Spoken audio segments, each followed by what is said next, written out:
तुमच्या घरातला रोजचा चहा गोड करणारी साखर अचानक इतकी महाग झाली की तुम्ही किती साखर घेता यावर किराणा दुकानदार तुमची ऐपत ठरू लागलाय. गेल्या 10 वर्षात कधी घडलं नाही ते आता घडते. भारतासारखा जगातला दुसऱ्या क्रमांकाचा साखर उत्पादक देश परदेशातून तब्बल 10 लाख मेट्रिक टन साखर मागवतोय. आणि यात सगळ्यात मोठा ट्विस्ट म्हणजे या साखरेच्या पुरवठ्यात पाकिस्तानचं नावही चर्चेत आलं.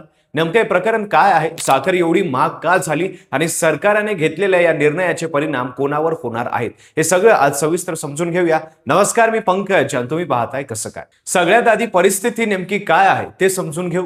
केंद्र सरकारच्या आकडेवारीनुसार देशाला साखरेचा सरासरी किरकोळ भाव आता 65 ते 70 रुपये प्रति किलो पर्यंत पोहोचलाय. गेल्या वर्षी हाच भाव जेमतेम 46 रुपये होता. म्हणजे अवघ्या 12 महिन्यात साखर जवळपास 50% महागली. फक्त किरकोळ बाजारात नाही तर साखर कारखान्यामधून बाहेर पडणाऱ्या साखरेचा भाव म्हणजे एक्स मिल प्राइस 5400 ते 5500 रुपये प्रति क्विंटल पर्यंत गेल्या वर्षी हाच दर 3900 रुपयाच्या घरात होता. एकाच वर्षात प्रति क्विंटल 1500 रुपयाची झेप ही काही साधी गोष्ट नाही. आता प्रश्न असा पडतो की आपला देश तर ऊसाच्या शेतासाठी ओळखला जातो. गावोगावी साखर कारखान्याचं जाळं पसरलेलं आहे. मग अचानक ही साखर गेली कुठं?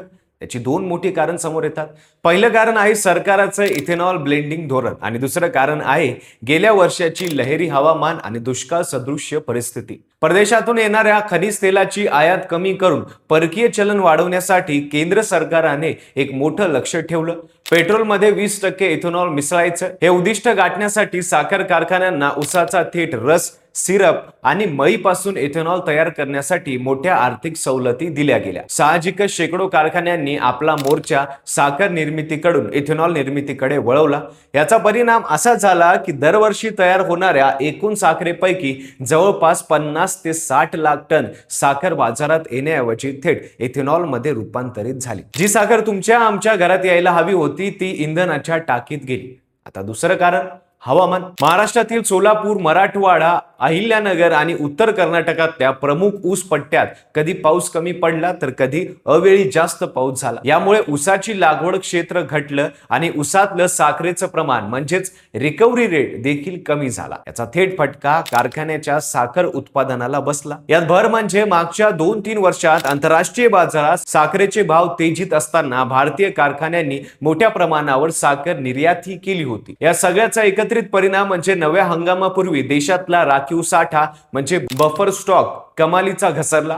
ऑगस्ट ते नोव्हेंबर हा काळ भारताच्या व्यापार आणि अर्थकारणासाठी अत्यंत महत्वाचा मानला जातो. 4 महिन्यात श्रावण, गणेश उत्सव, रक्षाबंधन, नवरात्र, दसरा, दिवाळी असे एकामागोमाग एक सण येतात. या काळात घरोघरी मिठाईच्या दुकानात, सॉफ्ट ड्रिंक्स आणि अन्न प्रक्रिया उद्योगात साखरेची मागणी जवळपास दुप्पट होते. मागणी वाढून पुरवठा कमी पडला असता तर साखरेचा भाव किलो मागे 80 ते 100 रुपयापर्यंत जाण्याची भीती व्यक्त होत होती. सणासुदीच्या तोंडावर महागाईवर नियंत्रण ठेवण्यासाठी केंद्र सरकारने 31 ऑक्टोबर 2026 पर्यंत TRQ म्हणजेच टॅरिफ रेट कोटा अंतर्गत 10 लाख टन कच्ची साखर करमुक्त आयात करण्याची परवानगी दिली. 10 वर्षांनंतर पहिल्यांदाच भारताला असा निर्णय घ्यावा लागला. या घोषणेनंतर आंतरराष्ट्रीय बाजारातही साखरेच्या दरात लगेच वाढ नोंदवली गेली. लंडन आणि न्यूयॉर्कच्या वायदे बाजारातही याचे पडसाद उमटले. आता इथे खाण्यायोग्य पांढरी साखर न मागवता कच्ची साखर का मागवली जाते याचंही एक कारण आहे. कच्ची साखर थेट बाजारात विकता येत नाही. ती आधी भारतातल्या रिफायनीमध्ये शुद्ध करावी लागते.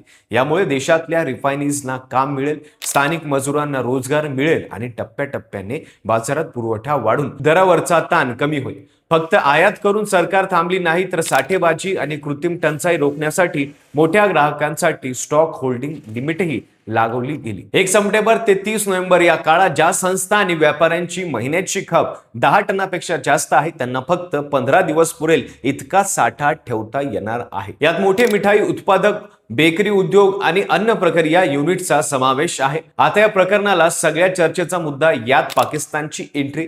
भारताने ड्युटी फ्री आयातीचा मार्ग खुला केल्याची बातमी येताच पाकिस्तानच्या साखर उद्योगाने यात संधी शोधायला सुरुवात केली. पाकिस्तान शुगर मिल्स असोसिएशनच्या एका वरिष्ठ सदस्याने आपल्या सरकारला म्हणजे भारताला अतिरिक्त साखर निर्यात करण्याची शक्यता तपासण्याची मागणी केली. कारण भारत जवळ असल्याने वाहतूक खर्च कमी येईल असं त्यांचं गणित होतं. मात्र भारत आणि पाकिस्तान मधले राजकीय सुरक्षा विषयकता ताणतणावात लक्षात घेता थेट द्विपक्षीय व्यापार आधीच बंद आहे. अटारी सीमा आणि हवाई मार्गही बंद आहेत.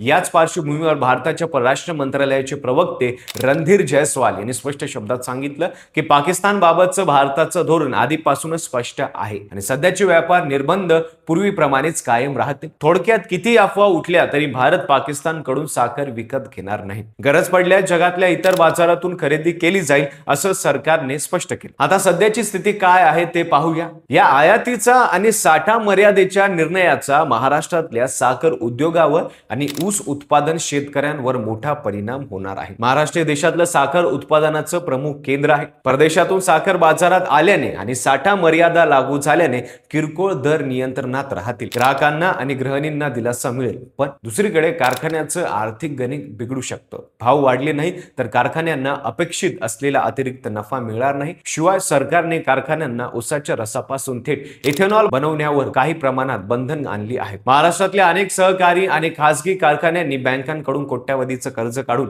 इथेनॉल प्रकल्प उभे केले होते. धोरण बदलल्याने या प्रकल्पाचं कर्जफेड आणि व्याजाचं गणित आता कठीण होऊ शकतं आणि इथेच फटका बसतो तो ऊस उत्पादन शेतकऱ्यांना. कायद्यानुसार गाळप झाल्यानंतर 14 दिवसात शेतकऱ्यांना FRP म्हणजेच रास्त आणि किफायतशीर भाव देणं कारखान्यांना बंधनकारक असतं. कारखान्याकडे पैशाची चणचण भासली तर या पेमेंटला विलंब होण्याचा धोका आहे. अनेक कारखाने FRP पेक्षा जास्त बोनस किंवा वर्ष अखेरीस दुसरा हप्ता देतात. भाव मर्यादित राहिल्याने हा बोनस देणंही यंदा कठीण जाईल. थोडक्यात सांगायचं तर इथेनॉल धोरणामुळे साखर कमी तयार झाली. हवामानाच्या फटक्याने उत्पादन आणखीन घटलं, त्यामुळे भाव वाढले. म्हणजे सरकारने आयातीचा निर्णय घेतला आणि पाकिस्तान सारख्या संवेदनशील पर्यायाला स्पष्टपणे नकार दिला. पण या सगळ्याचे परिणाम शेवटी कारखान्याला आणि शेतकऱ्यांना भोगावे लागणार आहेत. देशाचं इथेनॉल आत्मनिर्भरतेचं स्वप्न, कारखान्याचं अर्थशास्त्र आणि शेतकऱ्यांचा आर्थिक हित या तिघांमध्ये समतोल साधणं हेच आता सरकारसमोरचं खरं आव्हान आहे. तुम्हाला काय वाटतं? साखर आयातीचा हा निर्णय योग्य आहे की यामुळे भविष्यात शेतकऱ्यांचं आणखी नुकसान होईल? तुमचं मत आम्हाला कमेंटमध्ये नक्की सांगा. व्हिडिओ आवडला असेल तर लाईक करा. चॅनलवर नवीन असेल चॅनल सबस्क्राईब करायला विसरू नका आणि पाहत राहा फक्त कसं काय.